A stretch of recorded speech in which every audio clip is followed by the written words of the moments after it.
ಮಾಡೋಣ ಬರ್ರಿ. ಒಂದೆರಡು ಬೆಳ್ಳುಳ್ಳಿ ತೊಗೊಂಡು ಹಾಕ್ಕೊಳಕ, ಒಂದೆರಡು ಮೆಣಸಿನ್ಕಾಯಿ, ಒಂದು ಸ್ವಲ್ಪ ಜೀರಿಗೆ ಕಲಿಯಲ್ಲಿ ಜಜ್ಜಿಕೊಳ್ಳೋಣ.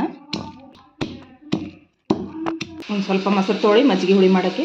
ಮೊಸರಿಗೆ ಒಂದು ಸ್ಪೂನ್ ಕಡಲೆ ಹಿಟ್ಟು ಹಾಕಿ, ಬೇವಿಗಿಲೆ ಕಟ್ಟಿನ ಮಜ್ಜಿಗೆ, ಮೊಸರು, ಒಂದು ಸ್ವಲ್ಪ ನೀರು ಹಾಕಿ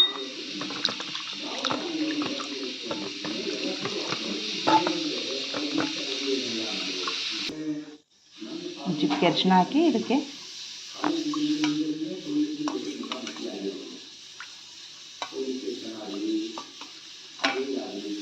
ಸ್ವಲ್ಪ ಕೊತ್ತಂಬರಿ ಹಾಕಿ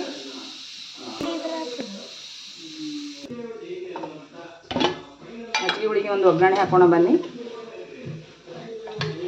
ಒಂದು ಸ್ಪೂನ್ ಎಣ್ಣೆ ಹಾಕಿ, ಸ್ವಲ್ಪ ಒಂದು ಸ್ಪೂನು. ಅನ್ನದ ಜೊತೆ ಸೂಪರ್ ಇರ್ತದೆ ಮಜ್ಜಿಗೆ ಹುಳಿ. ಸಾಸಿವೆ ಹಾಕಿ, ಸ್ವಲ್ಪ ಜೀರಿಗೆ ಹಾಕಿ,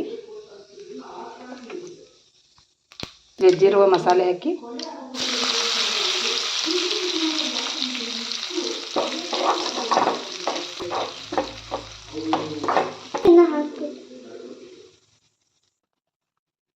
ರುಚಿಗೆ ತಕ್ಕಷ್ಟು ಉಪ್ಪು ಹಾಕಿ,